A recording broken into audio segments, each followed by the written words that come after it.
हरियाणा की राजनीति में आज एक बड़ा उलटफेर देखने को मिला। जिस तरह से बीजेपी जेजेपी का जो गठबंधन था वो आज टूट गया है। जो हरियाणा की सरकार थी वो एक नए सिरे से, अभी जिस तरह से मुख्यमंत्री को बदला गया और नए मुख्यमंत्री के रूप में जो बीजेपी विधायक दल की बैठक थी उसमें नायब श्रेणी को चुना गया है। जिस तरह से कल गुड़गांव के अंदर भी प्रधानमंत्री आए थे और उस कार्यक्रम में डिप्टी सीएम के नाते दुष्यंत चौटाला मौजूद थे, परंतु रात में राजनीति का ऐसा खेल हुआ कि सुबह प्रदेश के लोगों को एक नए घटनाक्रम देखने को मिला। और इस पूरे घटनाक्रम को चर्चा के लिए हमारे साथ कुछ एक मेहमान जुड़े हैं, जिनमें वरिष्ठ पत्रकार असीम राव और आम आदमी पार्टी के प्रदेश उपाध्यक्ष डॉक्टर मनीष यादव हैं। इसके साथ ही बीजेपी से भी जो मेहमान है वो थोड़ी देर में जुड़ेंगे। तो इस चर्चा को आगे बढ़ाते हैं।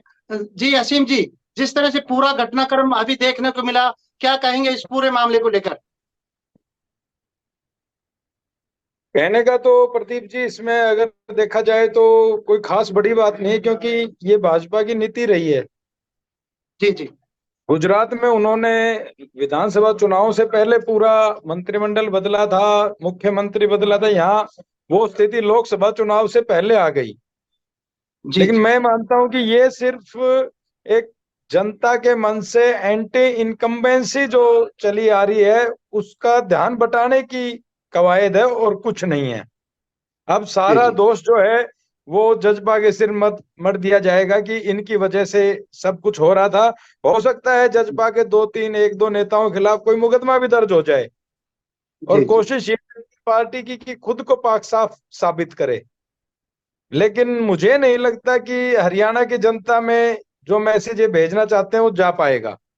जी जी। बिल्कुल, जिस तरह से पहले तो कुछ एक सीटों को बंटवारे को लेकर बातें थी, परंतु इन्होंने तो एक इस तरह का गेम हुआ कि जेजेपी पार्टी उसी की टूटने के कगार पर आ गई है।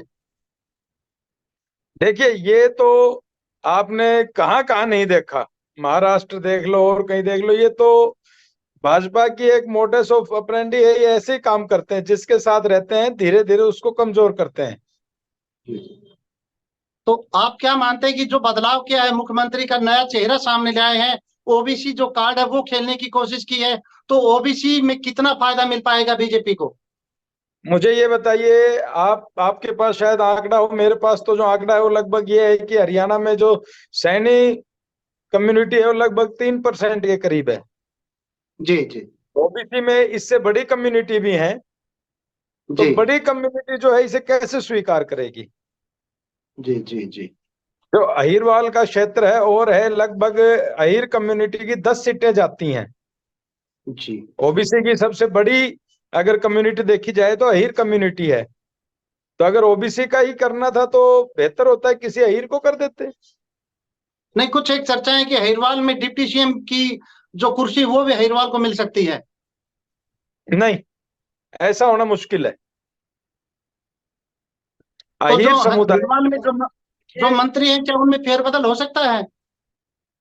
मंत्रियों में फेरबदल होना, फिलहाल तो देखिए, अहिरवाल के 2 मंत्री हैं, दोनों राव इंद्रजीत की विटो पावर से बने हुए हैं। उनसे छेड़छाड़ मुझे नहीं लगता कि भाजपा कर पाएगी।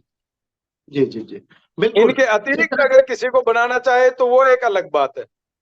जी जी जी। तो हमारे साथ में डॉक्टर मनीष यादव है, जो आम आदमी पार्टी के प्रदेश उपाध्यक्ष है। डॉक्टर साहब, जिस तरह का घटनाक्रम अभी आज पूरे दिन भर में जो चल रहा है उसके बारे में क्या कहेंगे आप? नमस्कार प्रदीप जी। नमस्कार। ये भारतीय जनता पार्टी का राजनीतिक ड्रामा, इसका अनुमान पहले से प्रदेश की जनता को था कि इस तरह का ड्रामा इनका जैसे कार्यकाल समाप्त होगा तो होने की संभावनाएं हैं।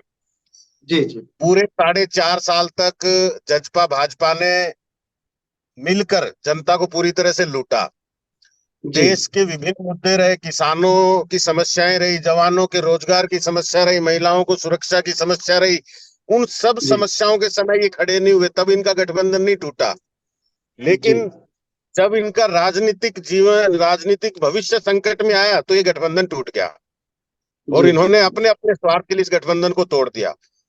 जी विशेष रूप से अब ये टूट भी गया तो सबसे जी पहली मांग तो हमारी ये थी कि जब जनता आपके पक्ष में नहीं है, आप लोकसभा चुनाव के प्रत्याशी डिक्लेयर नहीं कर पा रहे, इनकी जब जी क्षमता नहीं है कि अब ये लोकसभा में टक्कर दे सके। हरियाणा की जनता बिल्कुल इनके खिलाफ है। जिस तरह से आपने देखा होगा अभी कुछ रैलियों में कहीं इनके 400 कुर्सियां तक नहीं भर पाई, और जिस तरह मोदी जी ने 1300 बसें लगा के जिस तरह जनता जुटाने का प्रयास किया गुड़गांव के अंदर, वो सभा भी कुर्सियां वहां खाली, लंबी कतार खाली कुर्सियों की देखिए, वीडियो सामने आए हैं, सब तरह की चीजें देखी गई। अब ये गठबंधन दोबारा से निर्दलीय उम्मीदवारों को साथ में लेके सरकार चलाना, जिस तरह से एक टूटी हुई सरकार को चिपकाने की प्रक्रिया की गई है कि भाई टेप लगा के किसी तरह सरकार चलाएंगे, इस वक्त भी एक सबसे बड़ी बात और जो सबसे बड़ा दर्द है वो ये है कि दक्षिण हरियाणा के साथ जैसा कि भेदभाव करती आई है पार्टियां, राजनीतिक दल, भारतीय जनता पार्टी ने बहुत बेरहमी से, जिस दक्षिण हरियाणा ने 2 बार 2 योजना उसको सरकार में बिठाने का काम किया, अपनी पूरी पूरी भागीदारी दी, उस दक्षिण हरियाणा से मुख्यमंत्री का ऐलान ना होना, ये बहुत ही दुखद बात है। और दक्षिण हरियाणा के साथ ये एक बहुत बड़ा धोखा है। इसमें आपने देखा कि भाई उत्तरी हरियाणा से जब पहले मुख्यमंत्री मनोहर लाल खट्टर रहे, उप मुख्यमंत्री आपने दुष्यंत चौटाला जी को बना लिया।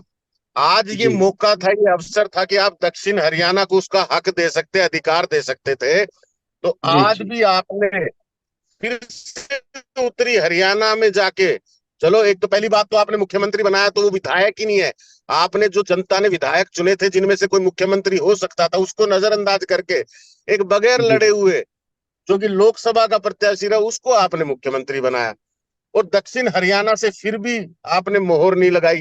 तो ये बड़ी बात है, कहीं ना कहीं ये राजनीतिक कमजोरी मैं हमारे नेताओं की भी मानता हूं जो पैरवी कर रहे हैं दक्षिण हरियाणा की, जो बार बार इस पार्टी का साथ दे रहे थे और लड़ रहे हैं। तो अब ये फैसला दक्षिण हरियाणा को करना होगा कि भारतीय जनता पार्टी के साथ जाना है या नहीं जाना है।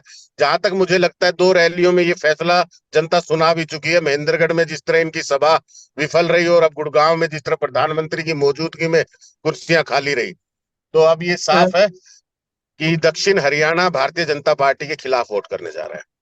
मनीष जी, जिस तरह से कुरुक्षेत्र से आपने आपकी पार्टी के जो सेनापति हैं डॉक्टर सुशील गुप्ता को उतारा है, तो वहीं कुरुक्षेत्र से अब चर्चा है कि जो मनोहर लाल खट्टर हैं उनको मैदान में उतारेंगे। वहीं कुरुक्षेत्र के ही रहने वाले नायब सैनिक को जिस तरह से प्रदेश की कमान दे दी है, तो इस पूरे को आप किस तरह से देखते हैं कि कुरुक्षेत्र की जो सीट है उस पर कितना असर पड़ेगा?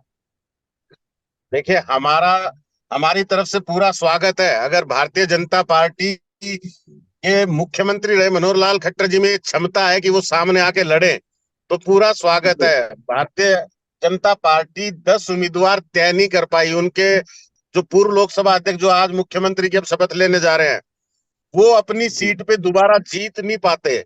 वहां वो 5 साल तक गायब रहे, वहां की जनता ने उन्हें संसद तक भेजा, लेकिन एक भी दिन, एक भी गांव में, एक भी व्यक्ति की जरूरत पूछने वो नहीं गए, कभी समस्या सुनने नहीं गए। आज ये सामने अब वो मैदान छोड़कर जा चुके हैं। अब ये चर्चाएं चलेंगी कौन आएगा कौन नहीं आएगा, किसको बलि का बकरा बनाया जाएगा, क्योंकि आम आदमी पार्टी ने बहुत पहले अपने हिस्से में सीट आते ही तुरंत अपने सेनापति को मैदान में उतार दिया, और आज वहां की जनता भारतीय जनता पार्टी के जो नायब सैनिक 5 साल तक गायब रहे उसका बदला लेने के लिए भारतीय जनता पार्टी के ये 10 साल के कार्यकाल से जो नाराजगी है उसको अब नतीजों में बदलने जा रही है। आम आदमी पार्टी गठबंधन के उम्मीदवार डॉक्टर सुशील गुप्ता भारी मतों से जीतने वाले हैं। बिल्कुल। असीम जी, जिस तरह से जो फेरबदल हुआ है, पूरी प्रदेश की सरकार में चेंजिंग की गई है, इसके साथ ही जो प्रदेश अध्यक्ष है उसकी जिम्मेवारी भी संजय भाटिया को दी गई है, तो आप इसका लोकसभा चुनाव में कितना असर देखते हैं?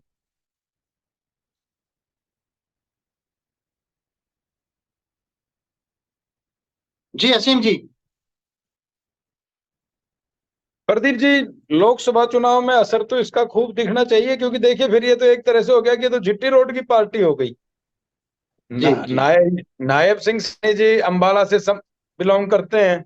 उनका कार्य क्षेत्र जो है वो भले ही कुरुक्षेत्र हो, लेकिन प्रॉपर जो उनका गांव है, सब कुछ है, वो अंबाला से है। वो भी जिट्टी रोड का, संजय भाटिया जी को बना दिया, वो भी जिट्टी रोड के।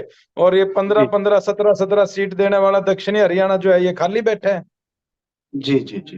पिछले 1 महीने में अगर भाजपा की कोई रैली सफल हुई है तो वो रैली हुई है सिर्फ ये माजरा गांव की, जो राविंद्रजीत सिंह ने की थी, क्योंकि वो राविंद्रजीत सिंह की रैली थी। जी जी जी और भीड़ के हिसाब से उस रैली का कोई मुकाबला नहीं हो सकता। जी लेकिन जी अगर ऐसे नजरअंदाज करते रहेंगे इस क्षेत्र को, तो मुझे नहीं लगता कि आने वाले समय में भाजपा को यहाँ से कोई ज्यादा लाभ हो पाएगा।